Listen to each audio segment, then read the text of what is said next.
सहस्त्र चंद्र दर्शन सोहळ्याचं आयोजन पुस्तक प्रकाशनाने करणं ही कल्पनाच वेगळेपणाचा ठसा उमटवणारी आहे, असे प्रतिपादन पद्मश्री पोपटराव पवार यांनी केलं। प्राध्यापक मधुसूदन मुळे यांच्या सहस्त्र चंद्र दर्शन सोहळ्याचं औचित्य साधून त्यांनी लिहिलेल्या पुस्तकांचं प्रकाशन पद्मश्री पोपटराव पवार यांच्या हस्ते करण्यात आलं। यावेळी अध्यक्षस्थानावरून पवार बोलत होते। नगरमधील प्राध्यापक मधुसूदन मुळे यांच्या सहस्त्र चंद्र दर्शन सोहळ्याचं औचित्य साधून त्यांनी लिहिलेल्या आणि श्रीनिधी प्रकाशनानं प्रकाशित केलेल्या खमंग चणे फुटाणे, जिव्हाळा आणि हिंद सेवक द्वितीय आवृत्ती या तिन्ही पुस्तकांचं प्रकाशन कोहिनूर मंगल कार्यालयात करण्यात आलं। या सोहळ्याच्या अध्यक्षस्थानावरून पवार बोलत होते।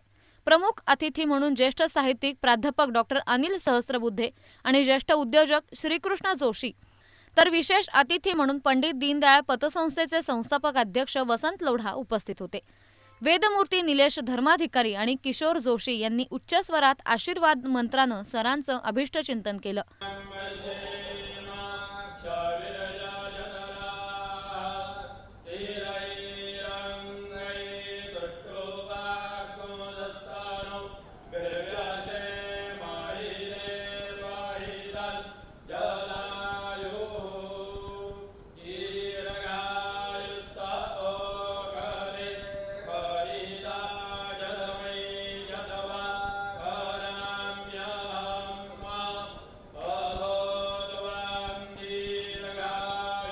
सौ पल्लवी देशमुख यांनी स्वागत आणि प्रास्ताविक केलं।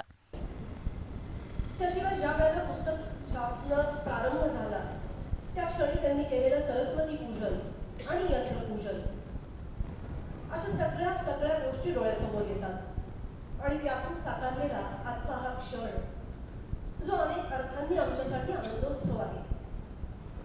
तीर्थरूप बाबांनी 81व्या वर्षात आज पदार्पण केलं आहे, म्हणजे धर्मशास्त्राप्रमाणे त्यांचं सहस्त्रचंद्र दर्शन झालं आहे। माझ्या मातोश्री सौ प्रेमा म्हणजे परिवाराची कल्पवृक्षाची सावली। बाबा म्हणजे फिरस्ता माणूस, त्यांचा आवाका वेगळा कार्यक्षेत्र होतं। अशा वेळी पारिवारिक जबाबदारी सांभाळताना आईनं घरदार, नातीगोती, व्यवहार सगळं काही जपलं। अध्यक्ष महोदय, सभागृहामध्ये आपण जर नजर टाकली तर अनेक वैशिष्ट्ये आपल्या लक्षामध्ये येतात। पवार पुढे म्हणाले, राष्ट्रीय स्वयंसेवक संघाच्या शाखेमधून मुळे सरांचा जीवनमार्ग प्रशस्त झाला। अटलजी, अडवाणीजी, प्रमोद महाजन यांच्या सहवासातून सरांची राजकीय विचारधारा पक्की झाली। शैक्षणिक, सामाजिक, धार्मिक, राजकीय, अर्थकारण अशा विविध क्षेत्रात सरांकडून वयाच्या 81व्या वर्षीही होत असलेलं मार्गदर्शन आदर्शवतच आहे। अंतर्मनाच्या प्रेरणेमधूनच राष्ट्र आणि समाजाची उभारणी करता येते, हा इतिहास आहे। ब्रिटिश आपला देश सोडून गेल्यापासून आजतागायत आपण राष्ट्र उभारणीचं, समाज उभारणीचं शिक्षण देऊ शकलो नाही, ही वस्तुस्थिती मनाला वेदना देते। 12-13 वर्षी संघाच्या दिवस उभाच्या संघाच्या शाखेत सर जायचे। 7व्या वर्षी संघाच्या शाखेमुळं मला वाटतं सरांना जे संस्कार मिळाले, कारण ते सर्व पक्षांचे मार्गदर्शक होते, पण निष्ठा त्यांची पक्षाची होती, विसरू नका। पक्षाची निष्ठा बदलली का म्हणून तुम्ही मार्गदर्शक कोणाचे व्हा, पण निष्ठा बदलता कामा नये। आणि निष्ठा सरांची टिकली, त्याला सरांना जो सहवास मिळाला तो मग हिंद सेवा मंडळाच्या माध्यमातून त्यांचे समवयस्क पुढचे विद्यार्थी शिक्षणातला, साहित्यातला, हिंदी भाषेतला आणि राजकारणात सर्वोच्च पदावर आदरणीय स्वर्गीय अटलजींच्या बरोबर सहवास, प्रमोदजींच्या बरोबर, लालकृष्ण अडवाणीजी असतात, या सर्वांबरोबर जो सहवास मिळाला, त्या सहवासामुळं त्यांचं एक राजकीय विचारधारा पक्की झाली आणि त्या विचारधारेला धरून त्यांनी आपले 81 पूर्ण करताना राजकीय विचारही बाजूला जाऊ देऊ नाही, सामाजिक विचारही बाजूला देऊ नाही आणि आपलं साहित्य आणि कवी मनही जपून ठेवलं। त्यामुळं खमंग चणे फुटाणे, जिव्हाळा आणि हिंद सेवक 3 पुस्तकं आपल्या सर्वांना, कारण म्हणजे या 3 सगळं वाचलं मी आणि काय राहिलं होतं तर 1.5 तास वाचायचा। तर सकाळीच मी गेलो होतो पुण्यात एक कार्यक्रम होता, तो कार्यक्रम केला आणि नोट घेत आलो, तोंड धुतलं, पण बरोबर म्हणजे 4ला कार्यक्रम आहे, नगरमध्ये वेळ पाळणं खूप अवघड वाटतं, पण म्हणलं काही वेळ सोडायचीच नाही आपण. वेळेमध्ये गेलं की सगळं वेळेमध्ये मिळतं. म्हणून ते सगळं वाचत आलो, पाहत आलो. एक 2-3 गोष्टी खरं म्हणजे महत्वाच्या ज्या भावल्या मला, त्यात एक महत्वाची सैर बाहेर येते आणि ती चारोळी सरांनी केलेली आहे. तळे रामाला नको सोने चांदी, भाजी भाकरी नको त्याला, चपटी हवी अर्धी हवी, खांबा हवा तान्या. श्रावण महिना हा सण आणि उत्सवाचा. स्वर्गातील देवदेवता जमिनीवर येतात आणि पाणी सृष्टी सगळं निर्माण होतं आणि मानवी जीवनाचा आनंद श्रावणात असतो. पण श्रावण कधी आला कधी गेला हा लक्षातच राहिला. पण गटार अमुष्य मात्र सर्वांच्या लक्षात राहिला. सर्वात मोठा सण जर गटार अमुष्य येणार असेल तो उद्याचा राष्ट्राचा भविष्य काळ काय असेल ते लक्षात. तू संस्कार कमी पडले तर राजकीय संस्कारामध्ये नीती आणि मूल्यांची बैठक संपते आणि नीती आणि मूल्य संपले का मग राष्ट्राच्या समस्या या दुय्यम ठरतात आणि व्यक्तिगत स्वार्थ हा सर्वश्रेष्ठ ठरतो. म्हणून पाणी हे पुण्य कर्म मानणारी भारतीय संस्कृती, ज्या संस्कृतीने ऋषी मुनींनी महर्षींनी 10,000 वर्षाच्या प्रयत्नातून कृषी प्रधान देशाला 70 नक्षत्र 12 राशी दिल्या, त्या आपल्या सगळ्या सण आणि उत्सवाशी जोडून दिल्या आणि यावरच आपण आनंदाने जगू. आणि जगाला संदेश सिंहस्थ कुंभमेळा म्हणजे पाणी पूजनाचा जगाला संदेश देणारी संस्कृती. पण या संस्कृतीमध्ये पाणी आता मनी मेकिंग बिझनेस झालं. पाणी पैसा कमावण्याचं साधन होत आहे. उद्याचा भविष्यकाळ कसा असेल पाण्याचा लागतं. प्राध्यापक डॉक्टर अनिल सहस्रबुद्धे म्हणाले, निष्ठावंत सेवक, निष्ठावंत लेखक, कवी असे त्रिविध प्रकारचं व्यक्तिमत्व या 3 पुस्तकांमधून समोर आलंय. ज्यांनी आपल्याला मोठं केलं त्या सर्वांबद्दलचा जिव्हाळा शब्दबद्ध करताना सरांमधील मोठेपणा दिसून येतो. खरं म्हणजे ही 3 पुस्तकं म्हणजे सरांचं त्रिविध प्रकारचं व्यक्तिमत्व आपल्या समोर आहे. एक समर्पित सेवक कसा असतो, निष्ठावंत सेवक कसा असतो, निष्ठावंत शिक्षक कसा असतो, हिंद सेवकामधून आपल्या समोर तो सेवक येणार आहे. अनेकांनी तो पाहिला असेल, अनुभवला असेल, वाचला असेल. महाराष्ट्रापर्यंत तो सगळीकडे जाणार आहे आणि शिक्षकांना मगाशी सांगितल्याप्रमाणे तळहायात मार्गदर्शन करणार. जिव्हाळा या पुस्तकामध्ये स्वतः आपण ज्याला घडवलं, मोठं केलं, ज्यांनी आपल्याला मोठं केलं त्या सगळ्यांविषयीचा नव्हे सबंध समाजाविषयीचा जिव्हाळा ओतप्रोत भरलेला. मी जेव्हा ते जिव्हाळा वाचलं त्यावेळी मला असं म्हणावंसं वाटलं की मूर्तिमंत जिव्हाळा म्हणजे मनोबल आहे. जिव्हाळा कुठं पाहायचा असेल तर मुळे सराला बघा. सहस्त्रचंद्र दर्शनाच्या वेळी काय असावं होती हो. मुलं आहेत, सुना आहेत, लेकी आहे, जावई आहे, नातवंड आहे, कदाचित पटवंड सुद्धा होऊ घातलेली असतील. ही सगळी आहे आणि तेवढ्याच ताकदीनं अवघ आभार पेलणारी त्यांची प्रिय पत्नीही त्यांच्याबरोबर. मगाशी मंचावर येताना मला फार सुंदर दृश्य पाहायला मिळालं. सरांनी वहिनींचा हात असा अलगद हातात घेतला होता आणि सावकाश ते त्यांना त्यांच्या स्थानी बसण्यासाठी घेऊन गेले. सहधर्मचारिणीला कसं सांभाळायचं असतं आणि सहधर्मचारिणी कसं पाठीमागे उभं राहायचं असतं त्याचं हे दृश्य आहे. हे जे समोर आहे हे दृश्य त्यातून निर्माण झालेलं आहे. मुळे सरांविषयी बोलताना मला अनेकदा प्रश्न पडतो की या माणसाच्या कोणत्या व्यक्तिमत्वावर आपण प्रकाश टाकायचा आहे. आज 3 ग्रंथांचं प्रकाशन झालंय पण मुळे सर हा एक आर्ष ग्रंथ आहे असं मी त्याचं वर्णन करेन. जसं आपण आर्ष महाकाव्य असं म्हणतो, त्या सारं सामावलेलं आहे. श्रीकृष्ण जोशी म्हणाले, आमच्या कंपनीच्या कार्यात मुळे सरांनी केलेलं मार्गदर्शन अनमोल आहे. सरांमधील व्यवस्थापन कौशल्याचा गुण मला अधिक भावला. सरांच्या विचारांमधून कंपनीच्या कार्याला गती मिळाली. मुळे सरांबद्दल आता सर्वांनी सगळं काही सांगितलंय. कदाचित माझ्याकडे एवढी माहिती मुळे सरांबद्दल नाही, पण की जेवढी आता सर्वांनी शेअर केलेली आहे. मी आता जे काही बोलणार आहे ते फक्त माझ्याबद्दल आणि मुळे सरांबद्दल आणि माझ्या कंपनीतल्या लोकांवरती त्यांची असलेली एक छाप काय आहे या गोष्टीबद्दल फक्त मी बोलणार आहे. मुळे सर माझे गुरु आहेत म्हणून मी त्यांची स्तुती करतो असं कृपया समजू नये.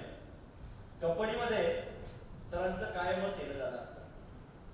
सरांनी आता शैक्षणिक क्षेत्रात भरपूर काम केलंय, राजकीय क्षेत्रात भरपूर काम केलंय, नाट्य क्षेत्रात भरपूर काम केलंय. हे सगळ्यांकडनं तुम्ही ऐकलेलं आहे आणि सगळे सांगताय. सरांनी आमच्या कंपनीतही काम केलं. काय समस्या होत्या आमच्या छोट्या छोट्या त्याच्यावरती सरांनी आम्हाला तिथं आमच्या काही प्रथा बदलायला लावल्या. आमच्या त्या प्रसंगामध्ये वेगवेगळे सजेशन देऊन आम्हाला आधार देऊन पुढे न्यायला मदत केली. सरांना काही प्रत्येक वेळेला ज्या वेळेला माझा कामगार, माझे व्यवस्थापकीय कर्मचारी किंवा मी भेटायचो तर सोल्युशन नक्की मिळायचं. आणि त्याचाच एक चांगला भाग म्हणून माझ्या प्रत्येक कंपनीमध्ये 100 पेक्षा जास्त कामगार नक्कीच आहेत. पण आनंदाने सांगेल की सरांनी दिलेल्या दिशेमुळे, सरांनी दिलेल्या आचरणामधल्या आमच्या बदलामुळे आमच्याकडे कुठल्याही प्रकारचं आजही युनियन किंवा वादावादी कुठेही प्रस्थापित झालेली नाही. हे सगळं श्रेय नम्रपणे मी सरांना अर्पण करतो. सर ज्या वेळेला आमच्याकडे आले आणि त्या दिवशी योगायोगाने गुरुपौर्णिमा होती, मला इच्छा होती मनात की सरांना म्हणावं की आपण आता आज गुरुपौर्णिमेचा कार्यक्रम घ्यावा. पण तत्पूर्वी माझे व्यवस्थापकीय कर्मचारी आले माझ्याकडे आणि म्हणाले, सर आपल्या कंपनीचे जे गुरु आहेत ते आज आपल्या कंपनीत आलेले आहेत, तर का नाही आपण गुरुपौर्णिमेचा कार्यक्रम आपण घ्यावा. आणि सरांची तिथून मला लक्षात आलं की माझ्यापेक्षा माझे कर्मचारी सरांच्या अतिशय जवळचे आलेले आहेत आणि त्यामुळं कंपनीची दिशा कशी बदलते. आणि तिथं त्यांनी सर्व कर्मचाऱ्यांनी गुरुपौर्णिमेचा कार्यक्रम आपण तिथं घेतला आणि त्या दिवशी सर माझे गुरु झाले किंवा गुरु म्हणून मी त्यांना माझ्या याच्या आयुष्यामध्ये सामील करून घेतलं आणि तो माझा सुवर्ण क्षण होता की त्यांनी ते ऍक्सेप्ट केलं. मगाशी थोड्या वेळापूर्वी आता ऍक्च्युअली मी भरपूर काही त्याच्यावरती लिहून आणलं होतं, पण सगळ्यांनी सगळं सांगितल्यामुळे माझ्याकडे आता काहीही राहिलेलं नाही. वसंत लोढा म्हणाले, पंडित दीनदयाळ पतसंस्थेच्या स्थापनेला 30 वर्ष होत आली. या कालावधीत एकही तक्रार सहकार खात्याकडे गेली नाही. याचं सर्व श्रेय मुळे सरांच्या अनमोल मार्गदर्शनानेच आहे. ज्या शिक्षण संस्थेत त्यांनी शिक्षण घेतलं त्याच संस्थेत ज्ञानदान करत संस्थेचं अध्यक्षपदही सरांनी भूषवलं, हे विशेष आहे. मुळे सरांचा माझा परिचय तसा 35 ते 40 वर्ष झाले असते. 1982 साली आम्ही नगर शहरामध्ये विद्यार्थी संघटना आणि स्नेह संवर्धन विद्यार्थी संघटना आणि त्या माध्यमातून विविध सामाजिक उपक्रम करत होतो. विद्यार्थी होतो, तरुण होतो आणि पेपरमध्ये आम्ही वाचलं